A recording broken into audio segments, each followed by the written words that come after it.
Hi everybody, it's Stephan and today we're going to do some animation. Um, we're going to, this is a time-lapse video of that little intro video that you saw at the beginning. And I recorded myself animating this and decided that I'd share that with you. Um, it's sped up quite a bit because it takes hours to animate a shot like that. Um, many drawings go into it. So if it was if it were real time, it would take hours. Um, so yeah, I'm gonna do some commentary as I draw and try to explain what I'm doing. Now work in Krita software that's available for free. I found it to be a very robust animation software. It feels like drawing with on paper and flipping the pages. It's just so comfortable for me.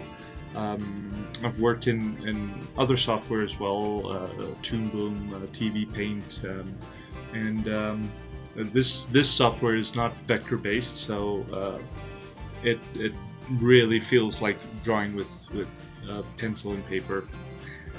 TV Paint, I believe, does the same thing, but it's a bit on the pricey side. And Krita is for free, and you can download it. And I haven't had any complaints about it. It does exactly what I expect of a very good animation package. So what I have set up here is, and you can change the shortcut keys to anything that you want, but the way I have it set up is that the A and D key switches to the previous and next keyframe, and that allows me to keep my hand on the keyboard and just flip through the pages as we would have done on paper, constantly flipping through the pages. Now I'm animating straight ahead, which means I'm not going through from one pose to another pose with breakdowns and in-betweens and stuff like that. For this, I'm just using my own hand as reference and just animating straight ahead on twos. Now, when I say on twos, the frame rate of animation is 24 frames per second. That's a constant, but we're only animating every second frame. So every frame is held for 2 frames, which means it's kind of like 12 frames per second, but it's shot at 24 frames per second. That's why we call it on twos. So I'm doing straight ahead on twos. You see, I'm drawing the head there on the left side of the screen, and eventually I figure out that that's not the way to go, and that's not working out. So I took that out. And you'll see me constantly drawing little guides for where the pen is going and trying to keep the volume of the pen and the perspective of the pen constant. You might think that the length of the pen is a constant thing, but as it turns in perspective, you have foreshortening and stuff like that, and I want to incorporate that into the animation. Um, so yeah, as I'm flipping, you can see that the arc that this pen is moving in. So I'm just constantly, I'm going to the previous frame, making my guides, and going to the next frame, and I'm turning on the onion skin to see where those guides are and where I need to place the pen for the next frame, but I don't rely on the onion skin to help me animate. I flip through the frames like you would flip through pages because I'm not concentrating on lines. You'll see that I'm drawing very rough, rough but not sloppy because I'm concentrating on the movement rather than concentrating on making pretty drawings. I just want to get the information down on uh, where where everything is going. So the rest that's going to be handled in cleanup, where we make pretty drawings and nice lines.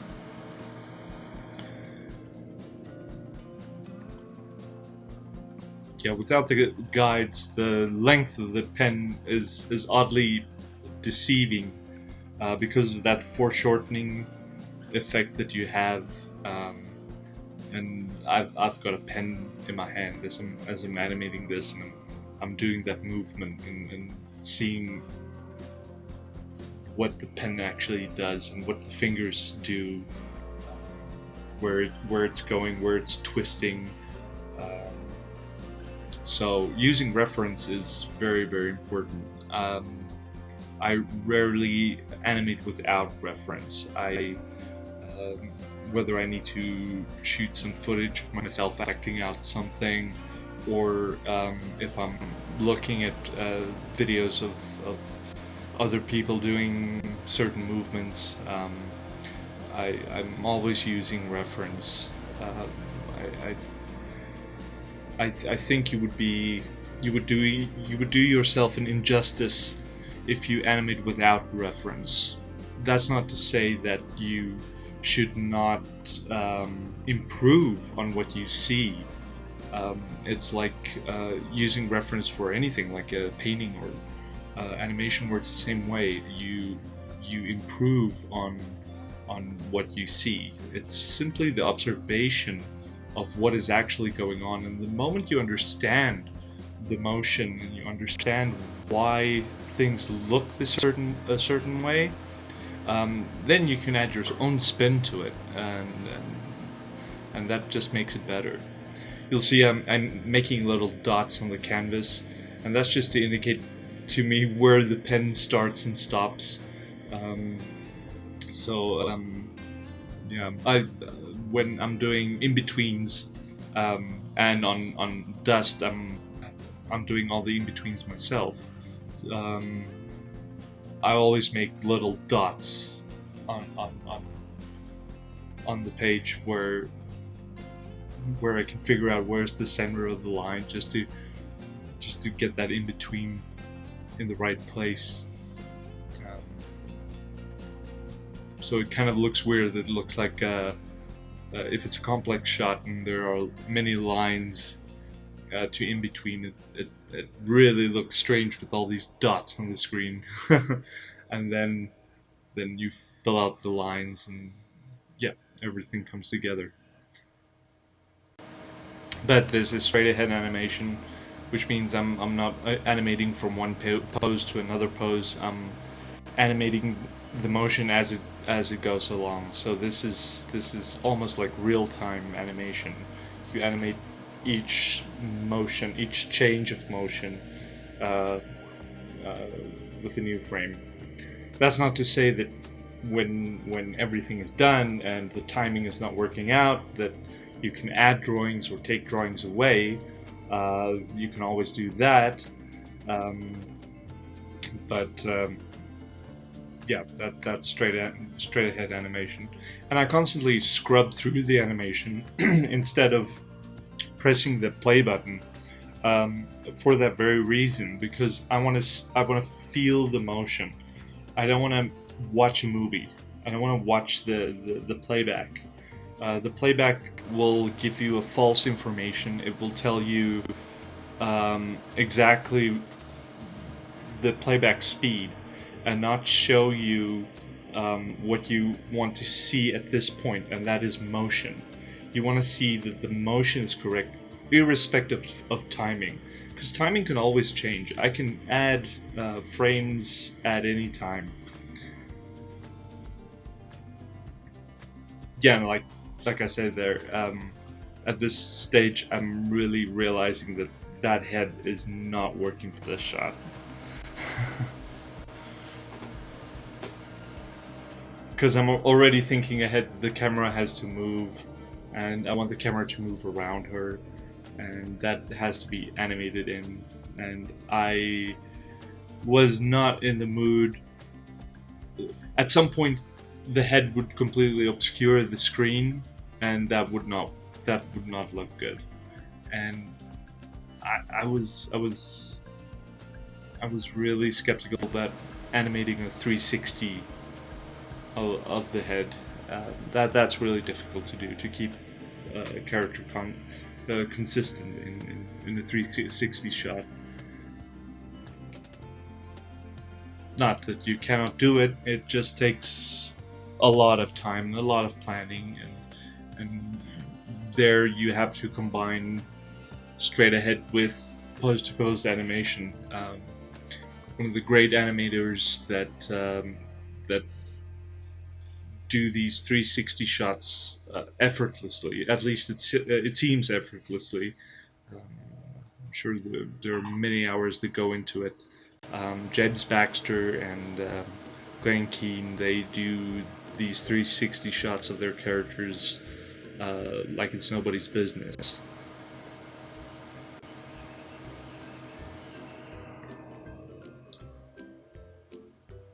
Now I'm really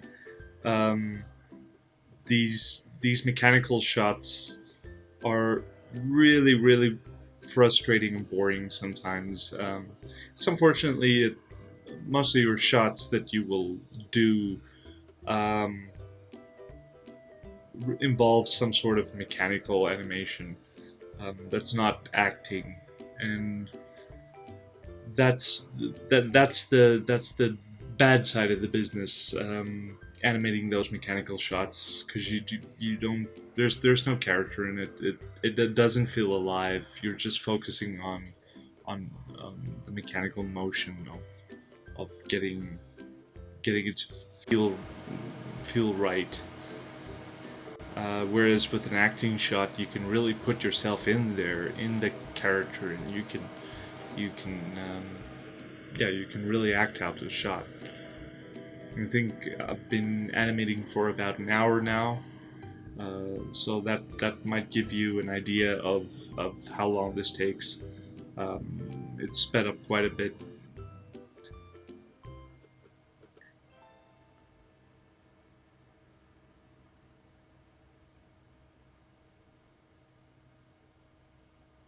And you see, I constantly turn the onion skin on and off, depending on what I need to do. But I'm always flipping. I'm constantly flipping through the frames, flipping the pages. I think that's the first key to learning animation, and that is to rely on what your eye sees, where the motion is, where it was, and where it should go. So right now I'm imagining that the camera is moving up with the pen, so the hand would slowly start going down in the frame. So this is a tricky part, because I need to keep the hand constant while moving in screen space.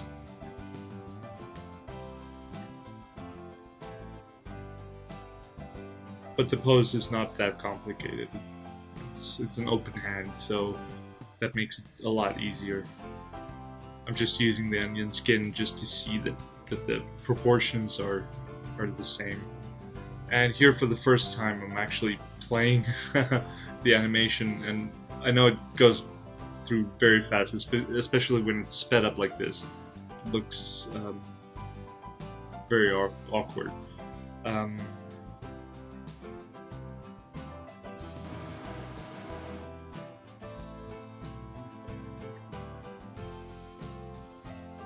Yeah, I'm erasing that tip there, because yes, it's rough, but it should not be sloppy.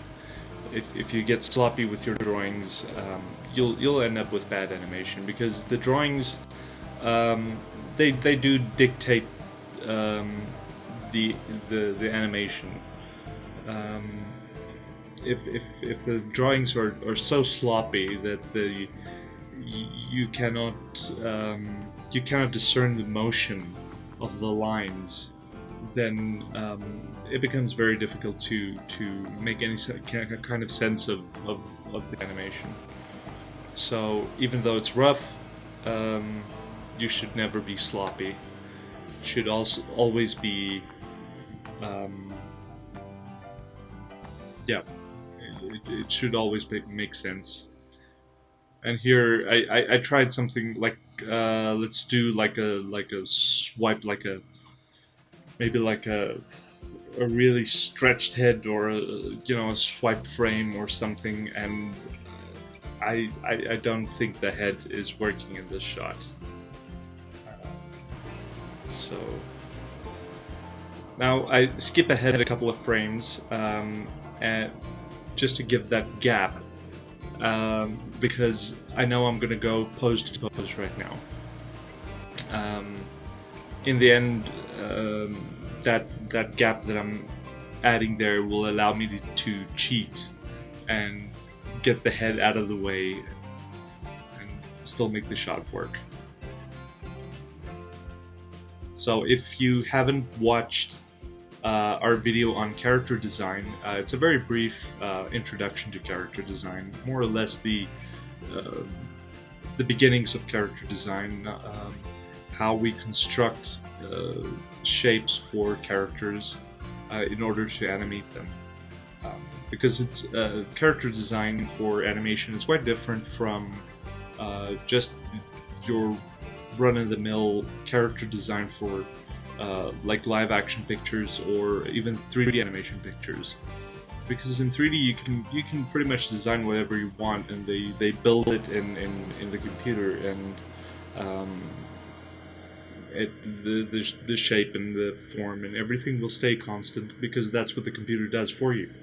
In hand-drawn animation, we have to have something to hold on to, and we use very basic shapes like triangles, squares, and circles to keep volume and the design constant, so that the character is instantly recognizable.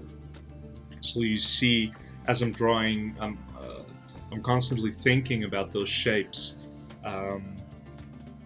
in drawing dust.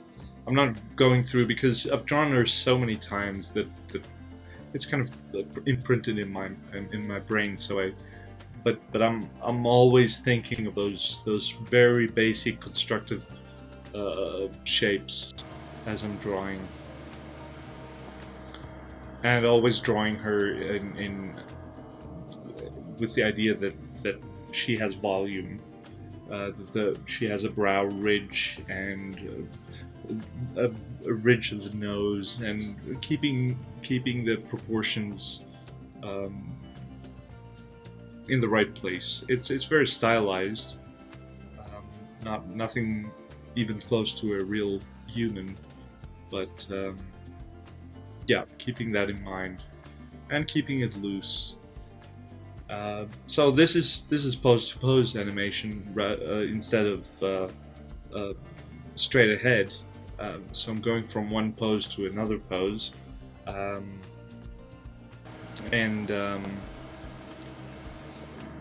I'm starting to think of overlap as well. I'm starting to think of her clothes and her hair, and where are they going? Where have they been, and where are they going, and what needs to drag, and what needs to well, it's all about drag, really, because you have something leading something else. So if the head moves, the hair will kind of want to stay in place for a little bit until it's dragged, and then when the head stops, the hair will keep going, and that's overlap, and then it will settle. So I'm starting to think in terms of overlap and follow through, the principles of animation. I'm thinking that I might need to make a couple of videos, just short videos, 5-minute videos, 10-minute videos on each video, just this, explaining the principles of animation, and how we apply them, and get some appealing animation. I know everybody who does hand-drawn animation starts with the bouncing ball and the flour sack, and but I'm thinking about maybe doing something a bit more interesting, maybe using that little chibi character I have of Dust, and maybe using her as an example, because that character is really so easy to draw, and it's basically two spheres with two arms and two legs. It's really not complicated. So I think I can demonstrate a little bit of the principles of animation through that character, because it's got all the elements of squash and stretch and slow in and slow out and overlap and all of those things. I think it can be a nice tool to demonstrate that. Now I've adjusted the timing a little bit, because I saw that in catching that pen it's a little bit slow, so I pulled that frame back. Now when I'm placing in pose-to-pose animation, I always try to place my frames on odd numbers. And the reason for that is if you place your frame, whether it's a keyframe or a breakdown, if you place it on an even number, you will end up having to animate on ones. And that, well, you can obviously do that, but it's more drawings. So if you put it on odd numbers, you are kind of guaranteed that you will always stick on twos. And I've found that working on twos is more than enough to smooth out your animation. If it's very, very fast action, you might want to go to ones. But so far I've animated very fast action on twos, and it works out brilliantly. And even if you look at Japanese animation, they be animate on fours and sixes, and they really know how to be economic with their drawings and still make it seem very smooth. So I think with experience, you're able to do that, to animate on fours and sixes and stuff like that, and still get very, very smooth animation. Here I'm just using gesture lines, kind of like you would do with gesture drawings. I think here I looked at a pose, a photograph of a pose, and I kind of just used the gesture lines to get this pose in, because the camera is far away now, and I really wanted to get that line of action right and get the feeling that right arm is overlapping across her body, and she's really pulling back on the left arm to throw the pen. And I'm also making lines, just like really scribble lines where I think the jacket will go, because it's gonna fold open like a cape, and I kind of like that shape that it gives me. And as always on my key drawings and my breakdown drawings, I draw folds into the clothes, and some of them make it into the cleanup and some of them are just lost. But I do draw folds into clothing. I try to keep it. I probably make it more complex than it needs to be. But I've found that it's very possible to animate very complex clothing folds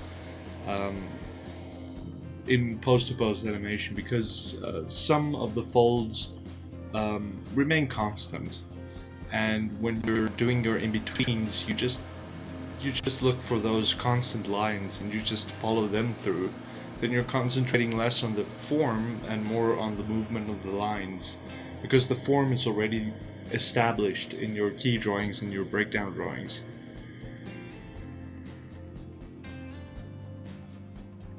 I think this drawing I drew from my head, still using reference and looking at poses, but I think this one I had to make up. I couldn't find a nice pose for this one, so I'm constantly flipping back and forth between the frames to see where she needs to be. And if you look, it's a little difficult to see here because I'm really scribbling right now, but I'm twisting the torso. It's going from, if you're twisting from one direction and you have a big motion, you should always try to twist the torso or the hips or the head or whatever. Twist it in the opposite direction because that informs change. And the bigger change you want, or let me say, the bigger the dramatic movement, the bigger the change in motion should be. So twisting the character is always a very nice idea to get that, to convey that feeling of motion. Now I'm just scrubbing through to figure out where that frame should be, and now now the camera is coming back in and we're closer on the face, so there might be some breakdown drawings and stuff, but the rest is just in-betweening. So if you look at the timeline down below, you'll see that the straight ahead is all perfectly on 2s, and then I jump to these frames that are so far apart, and those are the key drawings, and from those key drawings we just figure out how to move from one key to a next key, and that would be your breakdowns, and from those breakdowns we just animate the in-betweens, and depending on the animation, I might animate roughly the in-betweens. Otherwise, if it's a very simple animation, I'd just skip over the in-betweens and just go straight to cleanup. Because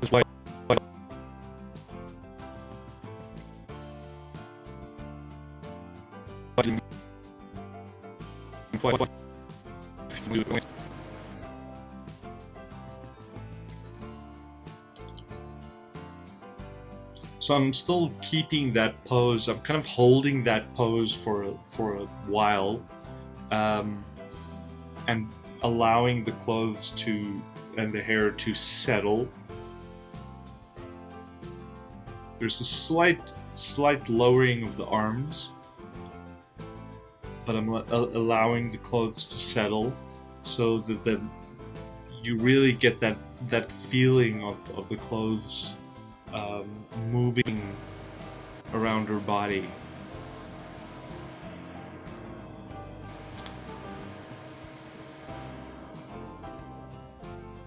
And I think now is it's either the last drawing or the second last drawing. Might be the second last one.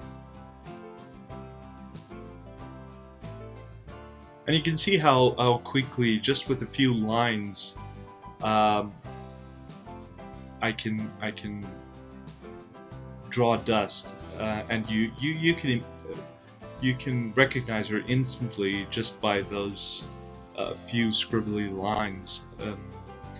Then it's just a matter of adding the detail.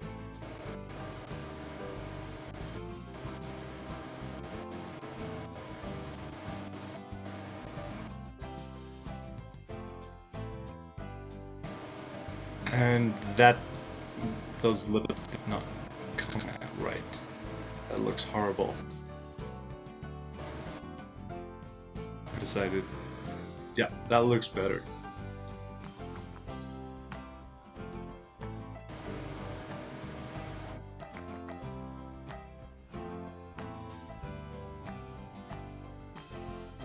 It's sometimes always the problem with, especially with female characters, getting just the right volume for the lips. You don't want it, too thick, and you don't want it too thin either. It's a very delicate balance, and it's really a few millimeters can make. So I think this is probably the last drawing, and yeah, like I said, animation takes a very long time, so I just do this time lapse just to show you how an entire animation comes together. This is several hours of animation, and how I approach it. So I'm not going to go through the process of in-betweening. That's going to take too long. We might make more videos where we animate in real time and go through that process, and I'll do a couple of videos where I do in-betweens, and maybe make it like a discussion or something. Get some of the other guys to join me, and we have a discussion, just talk about movies and life in general, and just have fun.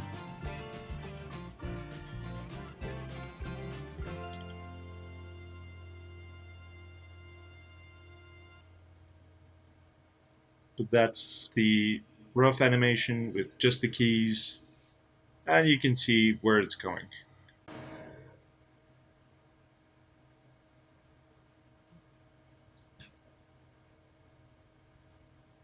And the timing looks good. So now it's just cleanup. There's the cleanup version. Nice clean lines with all the in-betweens. And the final video. Thank you so very much for watching. I hope you follow us on this journey where we create this animation called Dust. And please like and subscribe. And if you have any questions, leave them in the comments. I'll see you in the next one. Thank you.